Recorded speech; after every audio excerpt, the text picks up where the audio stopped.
ನಮಸ್ಕಾರ ಸ್ನೇಹಿತರೆ, ಎಲ್ಲರಿಗೂ ತಾಯಿಸ್ ಕಿಚನ್ಲಕ್ಕೆ ಸ್ವಾಗತ.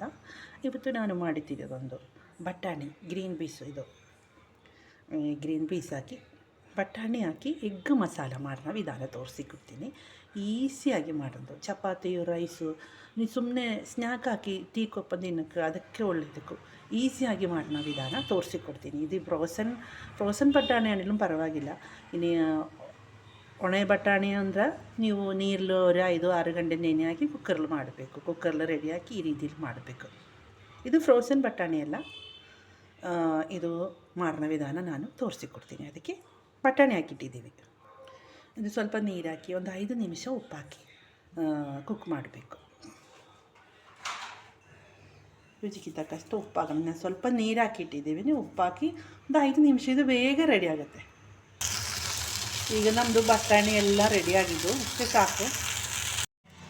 ಬಾಣಲಿಲಿ ಬಿಸಿಯಾಯ ಬಾಣಲಿಲಿ 1.5 ಟೀ ಸ್ಪೂನ್ ಆಯಿಲ್ ಹಾಕಿಟ್ಟಿದ್ದೀವಿ. ಒಂದು ಮೀಡಿಯಮ್ 2 ಈರುಳ್ಳಿ ಕಟ್ ಮಾಡಿದ್ದು, ಒಂದು 4 ಪೀಸು ಹಸಿ ಮೆಣಸಿನ್ಕಾಯಿ ಕಟ್ ಮಾಡಿದ್ದು, ಸ್ವಲ್ಪ ಕರಿಬೇವಿನ ಸೊಪ್ಪು ಹಾಕೋಣ. ಒಂದು 1/4 ಟೀ ಸ್ಪೂನ್ ಕಡಿಮೆ ಸ್ವಲ್ಪ ಅರಿಶಿನ ಪೌಡರ್ ಎಲ್ಲ ಒಂದು ಮಿಕ್ಸ್.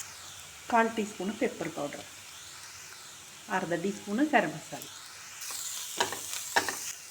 ಮೀಡಿಯಮ್ 2 ಟೊಮಾಟೊ ಕಟ್ ಮಾಡಿ, ಸ್ವಲ್ಪ ಉಪ್ಪು ನೋಡಿ ಹಾಕಬೇಕು. ಫಸ್ಟು ಬಟಾಣಿಲಿ ಉಪ್ಪು ಹಾಕಿದ್ದಲ್ಲ, ಅದಕ್ಕೆ ನೋಡಿ ಹಾಕಿ. ಈಗ ನಮ್ಮದು ಟೊಮಾಟೊ ಎಲ್ಲ ರೆಡಿಯಾಗಿದ್ದು. ಈ ಟೈಮಲ್ಲಿ ಒಂದು ಬಟಾಣಿ ಹಾಕಿ ರೆಡಿ ಹಾಕಿಲ್ವಾ ಅದು ಎಲ್ಲ ಚೆನ್ನಾಗಿ ಮಿಕ್ಸ್ ಹಾಕಿ. ಈ ರೀತಿಲಿ ಒಂದು ಸೆಂಟ್ರಲ್ಲಿ ಒಂದು 2 ಮುಟ್ಟೆ ಹಾಕಿ.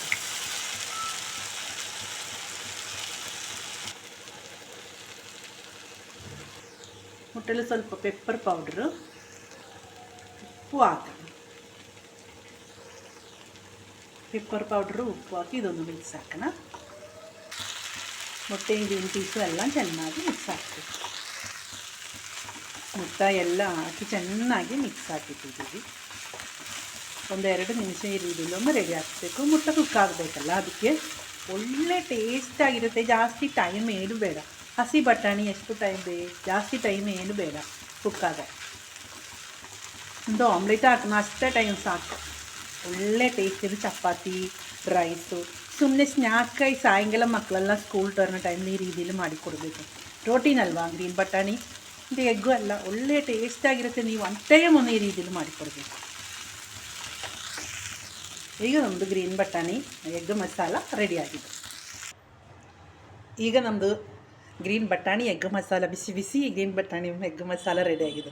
ಸಾರು ಮಾಡೋಕ್ಕೆ ಇಷ್ಟ ಅಲ್ಲ ಅಂದರೆ ಈ ರೀತಿಲಿ ಮಾಡಿಕೊಡ್ಬೇಕು. ಮಕ್ಕಳು ಸ್ಕೂಲ್ ಬಿಟ್ಟವ್ರನ್ನ ಟೈಮಲ್ಲಿ ಈ ರೀತಿಲಿ ಹಾಕಿ ಒಂದು ಸ್ಪೂನಕ್ಕೆಲ್ಲ ಹಾಕಿ ಕೊಡೋ ಮಕ್ಕಳಿಗೆ ಇಷ್ಟ ಆಗುತ್ತೆ. ಚಪಾತಿ ಜೊತೆ ದೋಸೆ, ಬಿಸಿ ರೈಸ್ ಅಲ್ವಾ ಊಟ, ಅನ್ನಕ್ಕೊಪ್ಪ ಇದು ಒಳ್ಳೆ ಟೇಸ್ಟಾಗಿರುತ್ತೆ.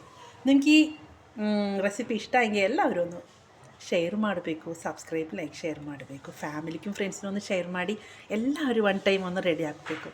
ನನಗೆ ಯಾರು ಜಾಸ್ತಿ ಸಬ್ಸ್ಕ್ರೈಬ್ ಏನೂ ಇಲ್ಲ, ಎಲ್ಲರೂ ಸಬ್ಸ್ಕ್ರೈಬ್ ಮಾಡಿ ಸಪೋರ್ಟ್ ಮಾಡಬೇಕು. ಓಕೆ, ಬಾಯ್. ನಿಮ್ಗೆ ಈ ರೆಸಿಪಿ ಇಷ್ಟ ಅಷ್ಟೇ ಸಬ್ಸ್ಕ್ರೈಬು ಲೈಕ್ ಎಲ್ಲ ಮಾಡಬೇಕು, ಇಲ್ಲಾಂದ್ರೆ ಮಾಡಬೇಡ.